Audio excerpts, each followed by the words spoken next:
Hi, we're in the mission area of Kelowna and we're right on Okanagan Lake. There's a beautiful marina behind me here. But the story I'm here to tell today is actually about the building on the other side of me, and that's the Hotel Eldorado. So let me just turn around here for a minute. There it is, the Hotel Eldorado. And the story I'm going to tell is about the original Hotel Eldorado and the woman who started it all, Countess Bubna.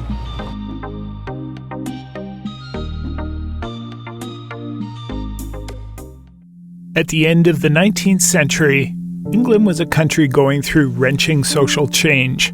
The long reign of Queen Victoria was coming to an end, and with it, the tight-laced customs and social restrictions of Victorian society were showing signs of unraveling. This was particularly true of women. In the upper classes, they were supposed to be primarily ornamental. In the lower classes, they were either ignored, treated as property, or cheap labor. Women had no vote. Their right to own property was restricted. After hundreds of years, the law was finally and reluctantly beginning to recognize women as individuals. This was the world which welcomed Irene Mary Blair in 1876. This picture would have been taken when Irene was about 20. The choice of dress gives us a glimpse into her personality. There were no frills or bows here. This was not the wardrobe of someone content to be thought of as delicate or ornamental. The details of Blair's childhood put her squarely at the center of one of the biggest scandals of a generation in England. Her mother was Mary Catherine Blair.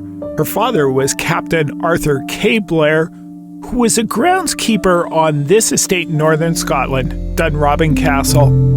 His employer was this man, the 3rd Duke of Sutherland. At the time, he was one of the 10 richest men in the world.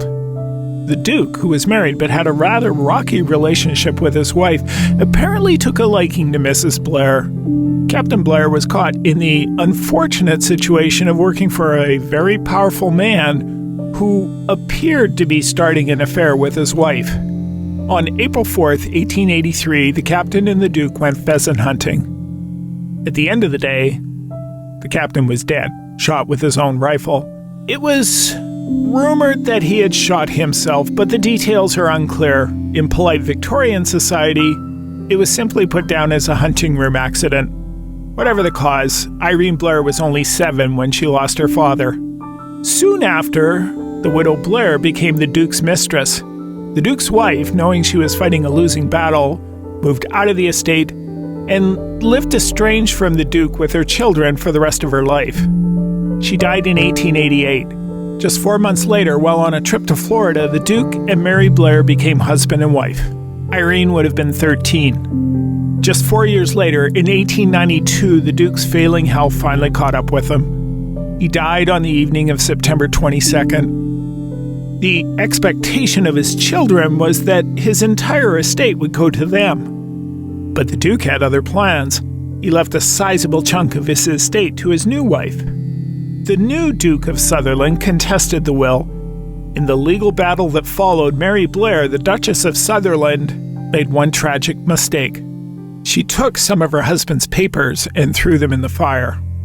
The court found her in contempt of court, and she was sentenced to 6 weeks in prison. This was unheard of in high society. She became known as the Jailbird Duchess. But when she was released, the Duke's family offered a settlement. £500,000. That would be worth £64 million today, or a little over $100 million Canadian. The Duke also had to build the Duchess a new castle, Carbisdale Castle in Scotland. This put Irene Blair in an interesting position. She was part of high society, but also not really welcomed into it. When she was 20, she was, according to her mother, mad for the theater. She was part of the Wilson Barrett's acting company for a time and was a very popular actress on the London stage. In 1901, perhaps bowing to social pressures, she married Count Jan Bubna, the heir of a Czech noble family. The marriage was not a happy one. It lasted only 7 years, but it did give the couple 2 daughters, Olga and Ina. They all lived in Paris for a while. The Countess also lived in this home, the cottage at Kingsbury. Take a look at the design, as we'll come back to this later. In 1912, Irene's mother, the Duchess of Sutherland, passed away. For the young Countess, who was 36 and divorced, there was little tying her to England. And it's here where Irene Blair may have finally lived the life she longed for, in Canada, free of all the social baggage that came with a rigid class structure in England. Irene bought a sheep ranch near Cochrane, on the edge of the foothills in Alberta. In 1914, she took her daughter, Lady Olga, to visit the ranch. On March 18th of that year, they set sail on the White Star Liner Olympic. If this ship looks at all familiar, it may be because the Olympic was the sister ship to the Titanic, which had sunk just 2 years earlier. In Cochrane, the Countess became a skilled horse breeder. In 1921, she decided to sell the Alberta ranch to purchase one here in Kelowna, the Eldorado Ranch, which today lies just north of the runway at Kelowna's airport. She had this home built for her, and by all accounts, she enjoyed life as a lady rancher. In 1926, she sold the ranch to build the Eldorado Arms in Kelowna's Mission. You have to wonder what would possess Irene to give up ranching and build a hotel catering to the Okanagan's upper class and visitors from around the world. This seemed like a complete 180 for her. But perhaps the Countess missed British society more than she imagined. Perhaps she still had fond memories of her time mingling with the upper classes. Certainly the design of her new hotel looked very much like her old home in England, the cottage at Kingsbury. Coincidence?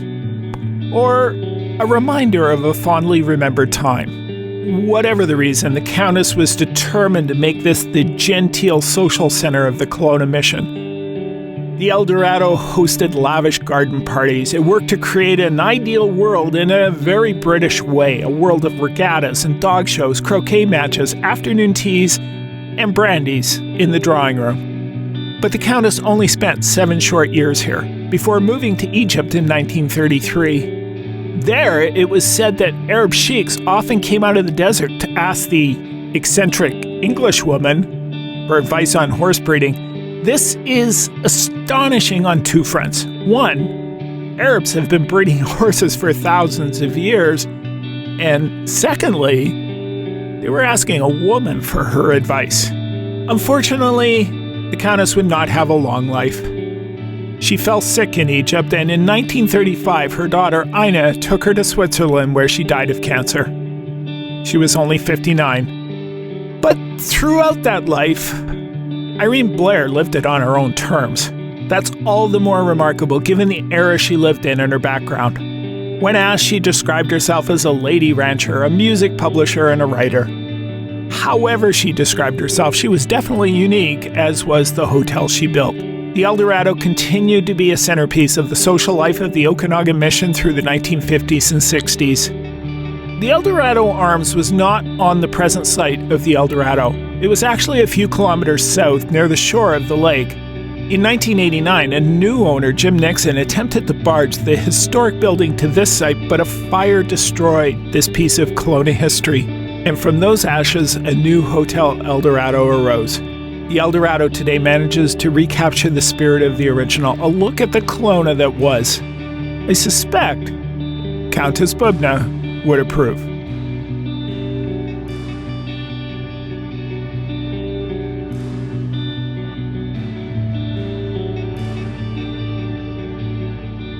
Okay, that's it for the story of the Eldorado. We're going to head back downtown to my next story, and that's at Kelowna Wine, so I'll meet you down there.